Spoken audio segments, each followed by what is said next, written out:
um cristão agir em legítima defesa ou em legítima defesa de terceiros é pecado?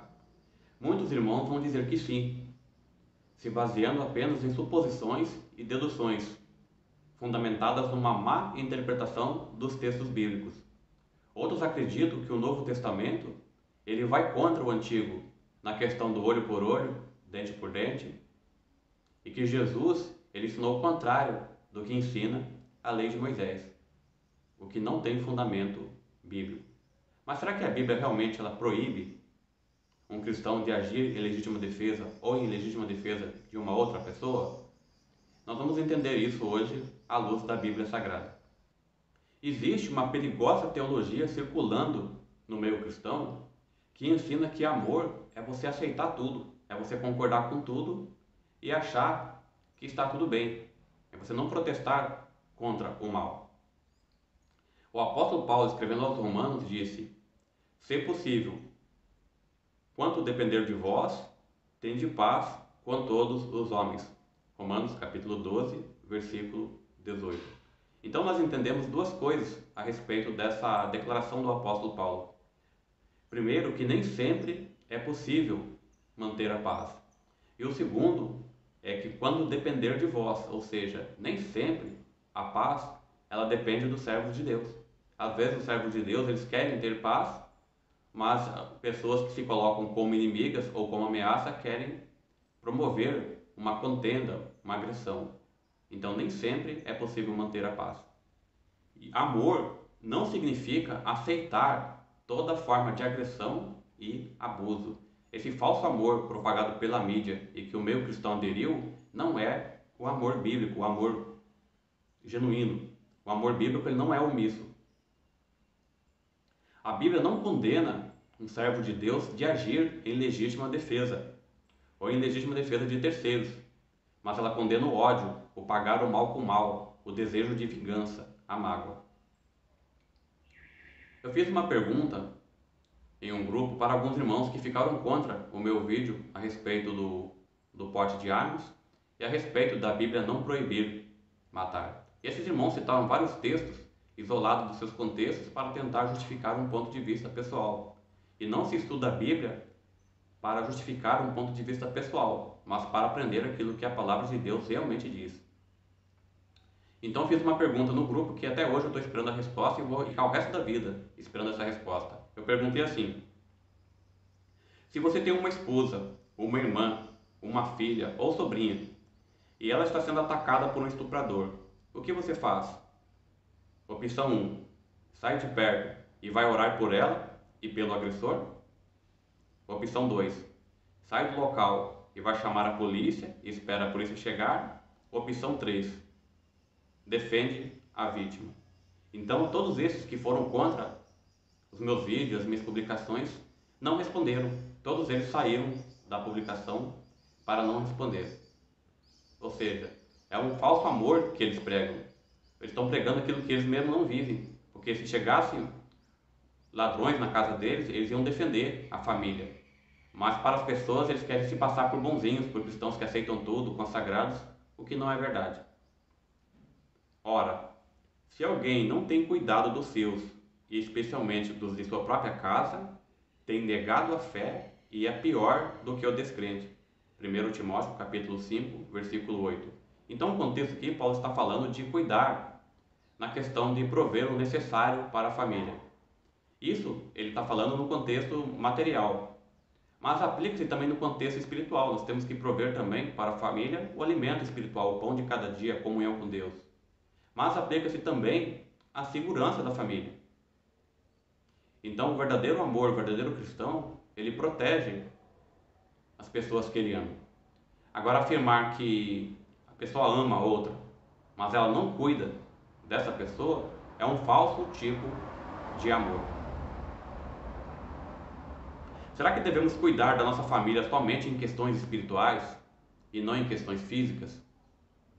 Errado, nós devemos cuidar da família em todos os aspectos, inclusive na proteção contra agressores. Portanto, aquele que sabe que deve fazer o bem e não o faz, nisso está pecando. Tiago capítulo 4, versículo 17. Então o que Tiago está falando é que o amor cristão, ele não é o amor omisso. Então se você chega na sua casa e tem um ladrão lá agredindo alguém da sua família, e você tem condições de defender a sua família e você não faz nada, você está pecando. Porque o amor cristão, ele não é omisso, ele é ativo. Ele é um amor em ação. Quem aceita o mal sem protestar, coopera com ele. Então, se você aceita o mal e você não faz nada, você está cooperando com o mal. Se você é neutro em situações de injustiça, você escolhe o lado do opressor. Então, se você vê uma agressão, se você é neutro diante de uma situação de injustiça, você é tão culpado, você é tão malvado como o agressor que está ali praticando o mal. E não sejais cúmplices nas obras infrutíferas, antes, porém, reprovai-as. Efésios capítulo 5, versículo 11. Então o amor, ele é incondicional, mas ele não é omisso. E nós não devemos ser cúmplices nas obras infrutíferas das trevas, concordando com o mal, sem fazer nada. O sacerdote de Midian tinha 7 filhas, as quais vieram a tirar água, e encheram os bebedouros, para dar de beber ao rebanho de seu pai. Então vieram os pastores e as enxotaram dali. Moisés, porém, se levantou e as defendeu, e deu de beber ao rebanho. Êxodo capítulo 2, versículo 16 e 17. E Moisés, ele foi bem criado e bem educado por sua mãe hebreia. E ele, ao ver a injustiça, ele se levantou contra a injustiça e protegeu os inocentes. E não recebeu da parte de Deus nenhuma censura por causa disso, porque ele agiu em legítima defesa de pessoas inocentes. Ouvindo Abrão que seu sobrinho estava preso, fez sair 318 homens dos mais capazes, nascidos em sua casa, e os perseguiu até Dan. E repartidos contra eles de noite, ele e os seus homens feriu-os e os perseguiu até Obá, que fica à esquerda de Damasco.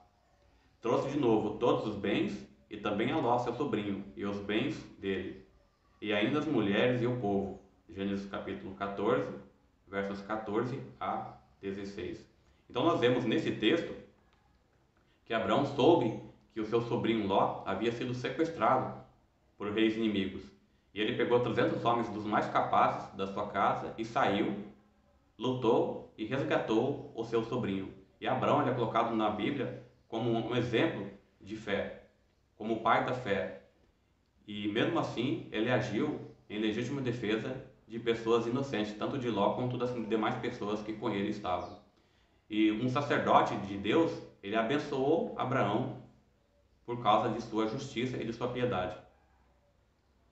Melquisedeque, rei de Salém, trouxe pão e vinho.